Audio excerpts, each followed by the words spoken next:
정말 흥분된다. 우리가 가장 뛰어나다. 에릭 다이어가 영국 매체를 통해서 인터뷰하면서 찐으로 한 말입니다. 이 말은 즉슨 우승이 가능하다는 자신감입니다. 다이어는 프리시즌 전과 지금은 확실히 다른 느낌이다. 팀의 완성도가 정말 좋아졌다. 선수들이 직접 피부로 느낄 정도로 팀이 강해졌다. 우리가 제일 나은 팀이라고 생각한다. 우리는 이러한 영입이 필요했다. 선수단의 깊이를 쌓은 건 환상적인 일이었다. 새로운 선수들은 매끄럽게 적응하고 있다. 기존 선수들과 경쟁을 통해 팀 전력이 더 올라갈 것이다. 정말 흥분된다. 물론 지금과 같은 상황일수록 겸손해야 한다. 앞으로 더 나아갈 능력을 갖추고 있기 때문에 기대된다. 이렇게 전했습니다. 혹 본인보다 더 뛰어난 센터백을 토트넘이 영입하지 않아서 주전에 대한 자신감 때문에 기분 좋은 거 아닌가 싶기도 한데요. 케인이 국내 인터뷰에서 최고의 수비수를 뽑아달라는 질문에 옆에 산체스가 있었음에도 다이어를 뽑은 만큼 콘테 감독이 다이어는 월드클래스 능력을 갖추고 있다고 했고, 실제로 다이어가 콘테 감독과 호흡한 후 거의 실수가 없었고 경기마다 실점이 매우 적었다는 걸 감안하면 다이어 어느 정도 인정해줘야죠. 다이어가 왜 토트넘이 가장 뛰어나다고 했냐면, 포체티노 감독 시절 어린 선수들을 성장시키면서 리그 2위, 챔피언스 리그 준우승까지 오르는 성장을 보였지만 그 사이 다시 전성기는 끝나는 선수들이 있었고, 이에 맞물려 또 한 명의 핵심 선수 에리슨의 이적과 에리슨 대체자를 찾지 못하면서 어려움을 겪게 되었습니다. 선수 영입 스타일은 변하지 않은 채 강팀이 되어보려고 했지만 시행착오를 제대로 겪었고, 콘테 감독이 인터뷰에서 작심 발언을 하면서 콘테의 입김이 세졌고, 이후 선수들도 만족하는 영입이 이루어졌습니다. 후반기 들어서기 전 겨울 이적 시장에서 콘테 감독이 데려온 선수들이 활약하니까 퍼즐이 거의 맞아지면서 단번에 챔피언스리그 진출까지 따냈으니까 증명이 된 거죠. 그래서 곧 돌아오는 시즌에는 팀과 콘테 감독이 입김까지 작용한 선수들을 더 영입하면서 스쿼드가 훨씬 좋아졌고 주전과 비주전 사이의 레벨 차이가 줄게 되었습니다. 그래서 다이어는 토트넘이 가장 뛰어나다고 한 것입니다. 이 영입 효과는 올 시즌 바로 위력을 실감케 될 것입니다. 이번 시즌부터는 한 경기에 교체 선수를 5명을 할 수 있게 되는데, 이는 매우 큰 변화가 됩니다. 거의 절반을 교체할 수 있다는 거니까요. 선수들의 과부하를 막을 수 있고 경기 상황에 따른 전술 변화가 훨씬 수월해집니다. 선수 교체를 5명을 할 수 있는 건 무조건 빅클럽, 돈 많은 구단, 스쿼드가 좋은 팀이 유리할 수밖에 없습니다.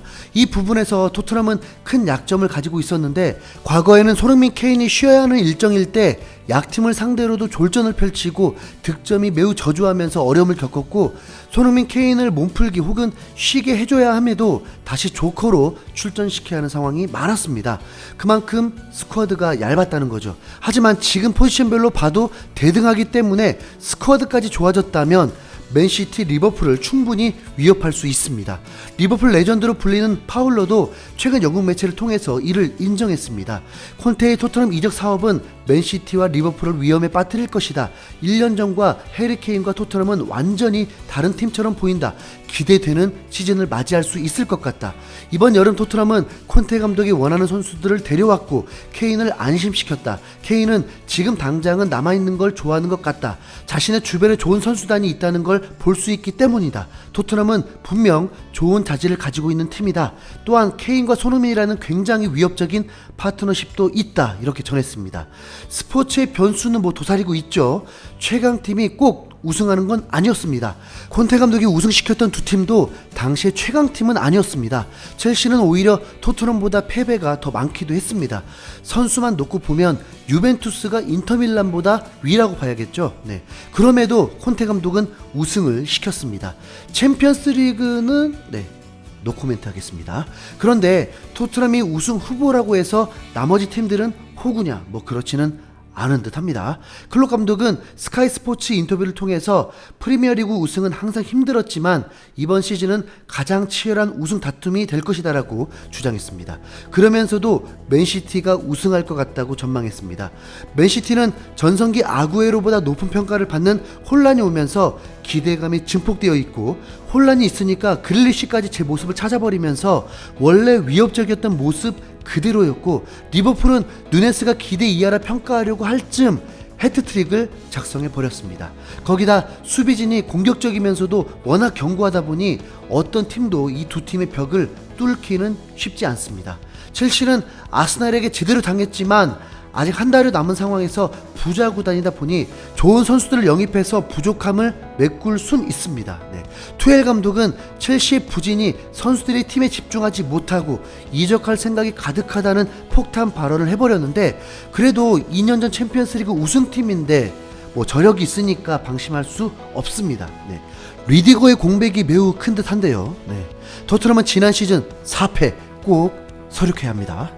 그리고 메뉴는 호날두 빠지니까 원팀이 되어서 최소한 지난 시즌 메뉴가 아닙니다. 선수층이야 워낙 좋기 때문에 선수들이 한만 맞으면 충분히 우승 도전할 수 있는 스쿼드입니다. 최근엔 불안한 수비 문제를 해결하기 위해서 네덜란드 수비 괴물을 영입할 거라는 소식도 전해지고 있습니다. 프리시즌에서 리버풀을 4대0으로 대파를 시켰죠. 거기다 아스날은 런던 자존심 대결에서도 4대0으로 대승을 했을 정도로 매우 상승세입니다.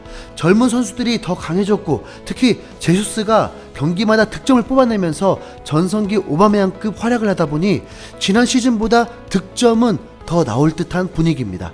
그래도 전력은 아스날보다 토트넘이 우위라고는 보고 있습니다. 토트넘이 이 팀들을 상대로 무조건 이길 수 있느냐? 그건 아니죠. 하지만 상대 팀들도 토트넘을 상대로 쉽게 이길 수는 없을 것입니다. 콘테 감독은 최근 인터뷰를 통해서 매우 지혜로우면서도 흥미로운 답변을 했습니다. 내 목표는 다른 팀들이 토트넘을 만날 때 조금은 두렵게 만드는 것이다. 우승에 대한 답변을 회피하면서도 토트넘을 두려워하게 만드는 것 자체가 현실적인 우승 목표와도 같다고 봐야 합니다. 그리고 토트넘 팬들도 상대가 두려워하는 팀이 된다면 그걸로도 족할 것입니다. 토트넘은 미드필더를 가장 불안해했지만 레인저스와의 프리시즌 경기에서 비수마의 플레이를 본 후 기대감이 증폭해 있는 상황입니다. 비록 손흥민 케인과는 20여 분밖에 뛰지 못했지만 그 시간에 바로 두 골이 나오게 되었다는 건 그만큼 미드필더가 안정감이 있었다는 거겠죠? 콘테 감독은 프리시즌을 통해서 선수들이 모두 공격이 가능하게 할 수 있고 모두 수비가 가능할 수 있게 하는 것이 목표였습니다. 맨시티가 딱 그랬죠. 지난 시즌 맨시티가 우승을 하고 득점도 1위였는데 맨시티에서는 손흥민과 견주는 득점한 후보 선수가 없었습니다. 미드필더인 데브라이너가 15득점으로 팀 내 1위였습니다. 그런데 수비수들만 9골을 넣었고 공격형 미드필더 포함 미드필더가 40골을 넣었습니다. 공격수들도 골고루 득점을 하면서 전체 99득점을 할 수 있었습니다. 토트넘은 손흥민, 케인, 클루셉스키 이 3명이 전체 득점 중 70%를 차지했기 때문에 이 단점을 극복해내야 우승 도전이 가능한데, 다이어가 팀의 완성도가 높다며 자신감을 비추는 건 선수들이 골고루 득점할 수 있을 것 같다는 기대감이 포함일 것입니다. 아직 프리시즌에서는 그런 결과를 내지는 못했는데 무리뉴 감독과의 대결에서 손흥민, 케인 외의 득점이 꼭 나올 수 있길 바래 봅니다. 이상 흰수염 고래였습니다.